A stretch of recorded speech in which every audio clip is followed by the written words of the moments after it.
Kalau cinta sudah dibuang, jangan harap keadilan akan datang. Kesedihan hanya tontonan bagi mereka yang diperbudak jabatan. Oh ya, bongkar. Mungkin boleh gambarkan rekomendasi Komisi Yudisial untuk 2015 terkait dengan usulan sanksi yang diputuskan oleh Komisi Yudisial dan diusulkan kepada Mahkamah Agung. Untuk 2015 ada 105, dengan rincian dari 105 itu hanya 12 yang diterima. Kemudian oleh Mahkamah Agung disebutkan bahwa 66 di antara 105 itu adalah teknis yudisial, dan sampai sekarang ada 28 dari rekomendasi itu belum ada jawaban.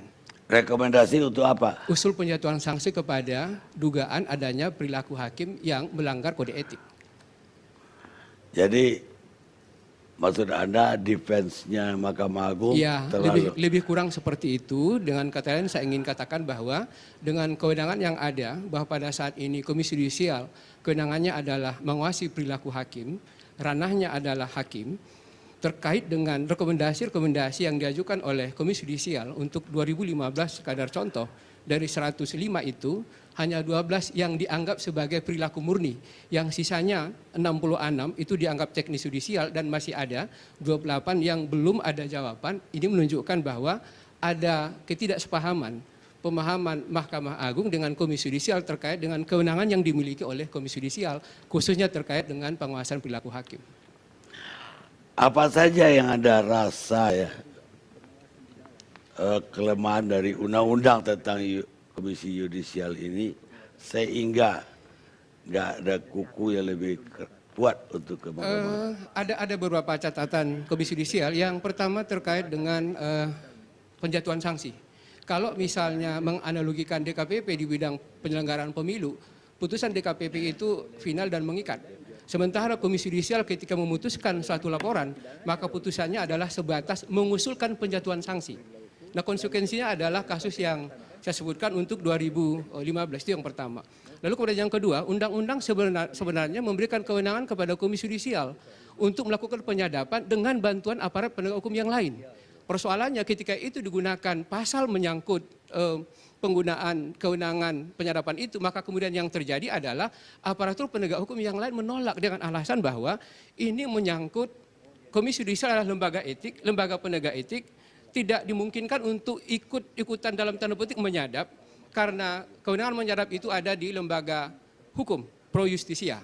Lalu kemudian yang ketiga, dari sisi pendekatan Mahkamah Agung dalam hal kewenangan yang dimiliki oleh Komisi Yudisial, dianggap bahwa Komisi Yudisial itu bukan dalam konteks menjaga dan menegakkan kode etik, tapi lebih kepada mencari-cari salah para hakim. Yang ketiga, yang keempat adalah terkait dengan, kalau kemudian kita kaitkan dengan rekrutmen hakim dari awal sampai akhir, adalah ketika kewenangan Komisi Yudisial juga akhirnya dipreteli terkait dengan untuk seleksi bersama antara Mahkamah Agung dengan Komisi Yudisial. Tapi terlepas dari itu, Komisi Yudisial berada pada posisi untuk tetap menghormati keputusan itu. Masyarakat kan mengadu nih ke Komisi Yudisial. Yap. Berwenang nggak Komisi Yudisial memanggil hakim-hakim yang diadukan? Sebenarnya kalau boleh saya sebutkan, mungkin 4 dalam 1 bulan hakim tetap kita periksa. Cuman memang kita tidak publikasikan ke publik karena memang kita lembaga etik. Dan untuk laporan yang masuk sampai 29 April, itu hampir 500 pengaduan terkait dengan perilaku hakim. Hanya saja yang terbukti dengan segala tali temalinya untuk 2016 itu baru 8. 1 diantaranya adalah pemberhentian, 7 diantaranya adalah sanksi ringan dan sanksi berat. Baik, sekarang kita masuk ke perkara Bengkulu. Apa yang Anda lihat atau Anda ketahui dari Bengkulu? Yang pertama saya ingin sampaikan bahwa tersangka itu sudah 6 kali diadukan ke Komisi Yudisial. 2 diantaranya terbukti dan telah ada rekomendasi. Yang uniknya adalah kasus itu juga menyangkut gratifikasi di salah satu pengadilan di Jawa Barat. Itu yang pertama. Lalu kemudian yang kedua, sebenarnya Maksudnya gratifikasi pengadilan Jawa Barat, apa hakimnya bertugas Jawa Barat? pada saat itu yang bersangkutan bertugas di Jawa Barat. Ya. Maksudnya yang ditanya oleh Bang Karni tadi. Ya. Saya tidak boleh sebut nama. Ya. Lalu kemudian yang kedua, sebenarnya yang bersangkutan ini, jadi ada 2 sebenarnya yang sudah kita usulkan penjatuhan sanksi. Lalu ada 6 pengaduan, berarti 4 tidak terbukti. Lalu kemudian yang kedua, bahwa sebenarnya pada kasus yang lebih kurang sama, bulan November kita telah mendapatkan informasi tentang itu. Hanya saja ketika kita akan melakukan aktivitas yang lebih luas dari sekadar menerima laporan, kita banyak banyak masalah terkait dengan misalnya soal kewenangan menyadap nggak ada. Lalu kemudian yang kedua, peralatan kita juga untuk menyadap memang tidak dimungkinkan.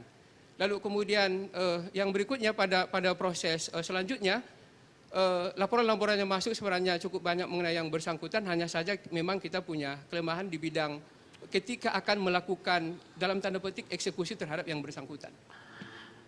Yang ada maksud yang bersangkutan ini ada berapa hakim loh? Ada 3 hakim. Dalam catatan kita Ada- hanya JP sebenarnya yang masuk dalam radar KPK, Komisi Yudisial. Oh dia Justru ya. yang satu lagi tidak pernah dilaporkan. Ya Toton nggak pernah Tidak pernah dilaporkan. dilaporkan. Yang Janer aja dilaporkan. Enggak, iya. Toton ada nggak catatannya Amanda? Justru di kita nggak ada, Bersih. bersih. Pak. Untuk laporan dari masyarakat. Setelah kasus terjadi, apa tindakan Komisi Yudisial? Apa nggak ada masalah? Dalam kaitan hakim kami tidak melakukan karena itu tindakan pidana murni. Lalu kemudian di sisi lain kita ada konsolidasi, ada koordinasi dengan KPK untuk mencari langkah-langkah karena kita berpikir juga bahwa tidak mungkin KPK terus melakukan tindakan-tindakan seperti itu karena banyak hal konsekuensinya. Lalu kemudian yang kedua bahwa kita sangat prihatin dan tentu harus ada jalan keluar untuk itu. Harapan kita bahwa Komisi Yudisial, Mahkamah Agung dan KPK dan lembaga-lembaga lain itu duduk bersama untuk meminimalkan kasus-kasus serupa di kemudian hari. Lah, bagaimana Anda melihat Mahkamah Agung sendiri sekarang dalam sorotan habis oleh KPK dan juga publik? Saya mungkin hanya ingin menggambarkan bahwa cerminan hubungan Komisi Yudisial dengan Mahkamah Agung terkait dengan rekomendasi tadi. Bahwa dari 105 hanya 12 yang diterima, sisanya adalah teknis yudisial, malah ada yang tidak dijawab. Menunjukkan bahwa dari perspektif Komisi Yudisial banyak hal yang kemudian harus dibenahi di Mahkamah Agung terkait dengan pola komunikasi, terkait dengan promosi dan seterusnya. Ini yang 105 Anda bilang ini hakim tingkat Seluruh Indonesia tingkat pengadilan negeri, termasuk, pengadilan tinggi, termasuk, Mahkamah Agung ada? termasuk. Ada Mahkamah Agung yang Ada. ada rekomendasikan untuk diberhentiin. Oh tidak, jadi jenisnya itu ada 3. Ada sanksi ringan, sanksi sedang, sanksi berat. Nah kalau yang pemberhentian baru 1 untuk 2016. Di Mahkamah Agung, Hakim Agung. Bukan, Hakim Pengadilan Negeri. Oh, Hakim Pengadilan Negeri. Hakim Agung belum atau nggak berani? 2014. 2014 pernah. Boleh. Ya boleh merekomendasikan Hakim Agung. Melalui MKH, Majelis Kehormatan Hakim. Mengusulkan ke MKH. Yap. Pandangan Anda sendiri sebagai pejabat Komisi Yudisial terhadap Mahkamah Agung kita sekarang. Ada pejabat negara yang mengawasi mereka loh. Sekali lagi saya ingin katakan bahwa dari sisi Komisi Yudisial kita berharap bahwa kasus-kasus yang ada itu kemudian membuka ruang bagi Mahkamah Agung untuk kemudian bersama-sama bukan hanya di dalam perspektif internal untuk kemudian bersama-sama melakukan pembenahan. Dan kontribusi itu saya pikir Komisi Yudisial dan lembaga-lembaga lain pada punya persepsi yang sama bahwa Mahkamah Agung memang harus membuka diri, harus berusaha untuk yang menuju peradilan yang bersih. Dalam konteks Komisi Yudisial misalnya melakukan seleksi Hakim Agung dalam rangka untuk mendapatkan peradilan yang agung, di Mahkamah yang Agung, sehingga kemudian sekali lagi saya ingin katakan bahwa pada prinsipnya Komisi Yudisial sangat ingin berkontribusi untuk kemudian bisa membawa arah Mahkamah Agung ke arah yang lebih baik, yaitu reformasi birokrasi dengan segala Sistem pernak-perniknya. apa yang harus diubah menurut Anda di Mahkamah Agung? Oh, banyak hal. Yang pertama dari sisi hubungan Komisi Yudisial dengan Mahkamah Agung, yang pertama adalah terkait dengan eksekusi. Harus eksekutorial putusan Komisi Yudisial. Lalu kemudian yang kedua, seleksi hakim pertama dan promosi mutasi. Lalu kemudian promosi mutasi mestinya juga melibatkan lembaga lain dalam kaitan bahwa banyak hal sebenarnya yang harus dibenahi dalam kaitan promosi. Kasus yang terakhir, hakim yang OTT terakhir itu sedang justru dalam proses mutasi menuju Ketua Pengadilan Negeri. Sesuatu yang menurut kita berarti ada yang salah ketika ada proses mutasi, promosi dan mutasinya itu.